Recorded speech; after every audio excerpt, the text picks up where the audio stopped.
Hello everybody, welcome to Little Rusty Bucket. Subscribe to the channel, drop a like, all that stuff. If you did not see in my recent video, we unfortunately mistimed the rollout of the promotion for the Stephen A. Smith Hater Manifesto. That will be out hopefully on October, so keep an eye out for that. I wanted to talk about something from the recent finals series that I watched, the 1993 finals between the Phoenix Suns and the Chicago Bulls, because there was a player on the team that I do remember learning about vaguely a long time ago, but when I watched him play, I was like, holy crap, this guy has serious all-star upside. What the hell happened with his career? Why have I not heard much about this guy?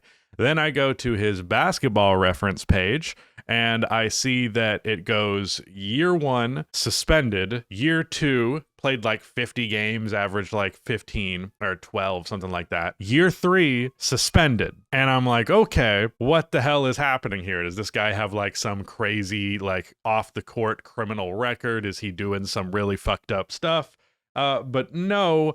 What it turns out was that he was just addicted to drugs, and I wanted to talk about his story because there was a lot of it that was very poignant and personal to me. Obviously, this isn't going to be a very fun video this time around, but I wanted to, I don't know, shine some light on this story because it was one that I didn't know about and I think could possibly be beneficial to people.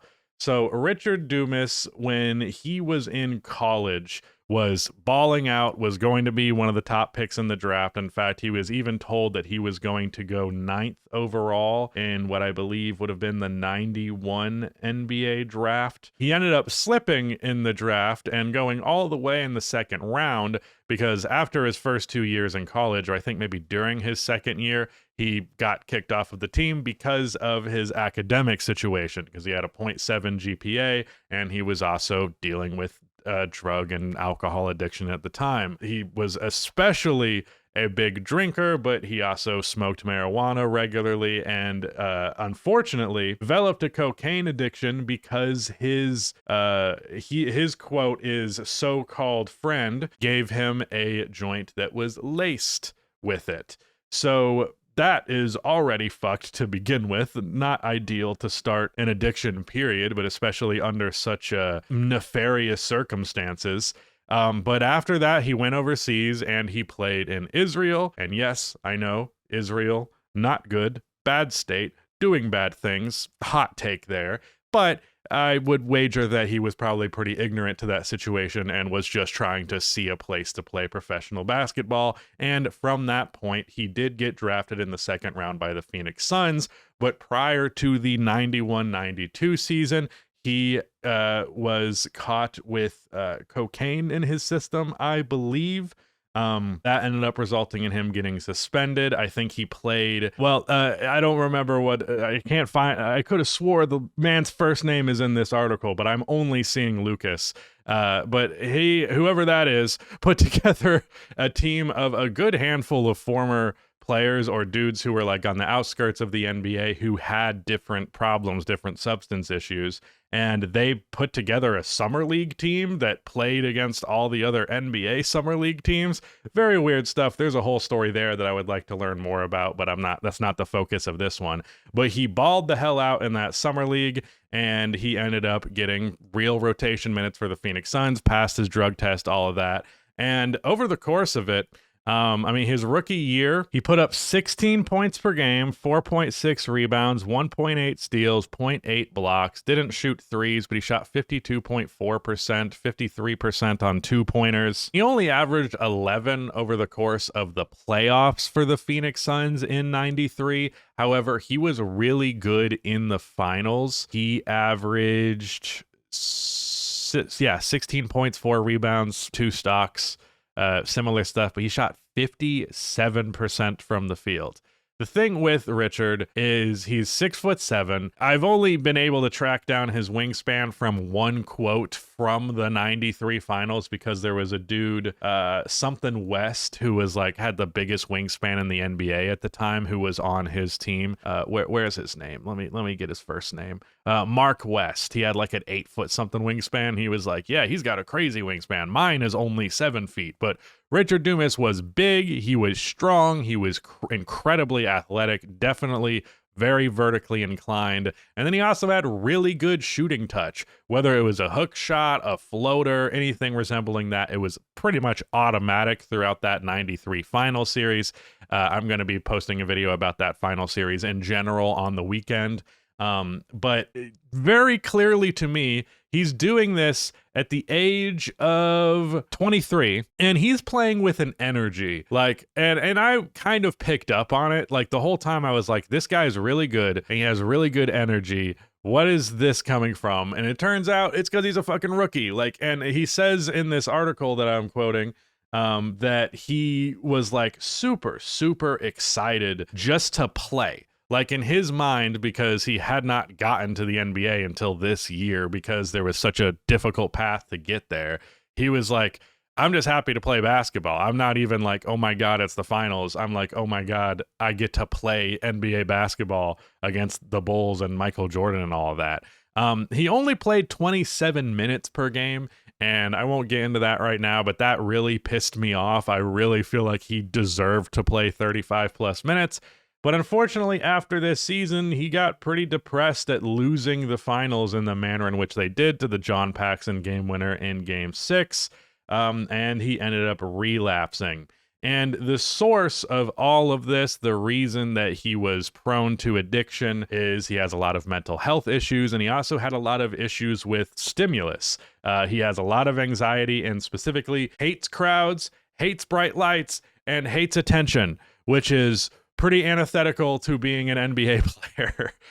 Definitely a star NBA player, and pretty antithetical to playing in the 93 finals, where I can't imagine there were any less than like 10 million live viewers during that shit. But I believe the other thing is, because of like a contract stipulation, because of his addictive history, he was also being tested for alcohol. And I think the way that this series of events works is that he got tested for alcohol, which was a no-no, but not necessarily a suspension. But he was like, okay, I guess this is all fucked. So he did do cocaine right after that.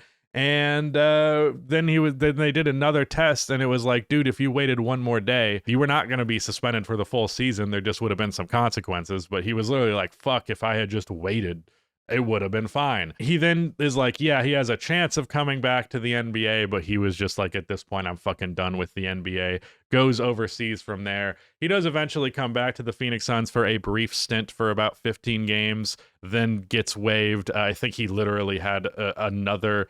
got caught again with substances in his system, and then he played 39 games for the Philadelphia 76ers, 19 minutes per game. He's 26, not the same player that he was, clearly. It's just depressing. It is a very upsetting story, because when I was watching him in this final series, man, I was like, this guy has it. He has all the tools to be a star player. This article is from Duan Rankin, from Arizona Republic, but he interviewed Richard Dumas, and he has a quote at the end, what really, really sunk with me, because he found out that he had a couple of different mental disorders, specifically being bipolar, and he figured that out in like his 50s. Like, he figured that out really, really late in his life. And he says at the end here, maybe if I knew this stuff, I wouldn't have needed a 6-pack before the game, because he would drink a 6-pack of beer before every game to calm his nerves.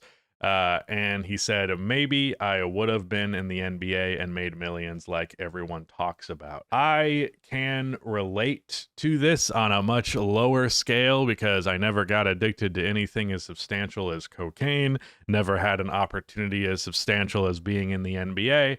But I did get diagnosed with ADHD and bipolar disorder at 24 and 25 years old. And from there, I already like kind of mourned my earlier life and what could have been, because it's hard not to when you get diagnosed with something like this, of like, man, this explains so many of the problems that I have had earlier on in my life.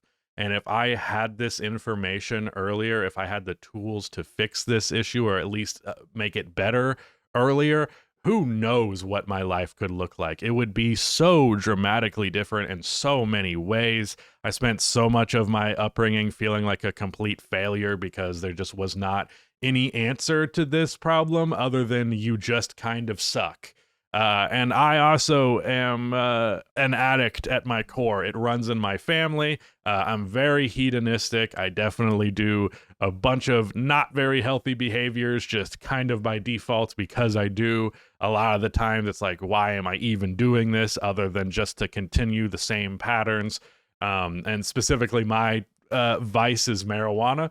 Do it too much. I've gotten a much better handle of it recently. I don't do it at work anymore for starters.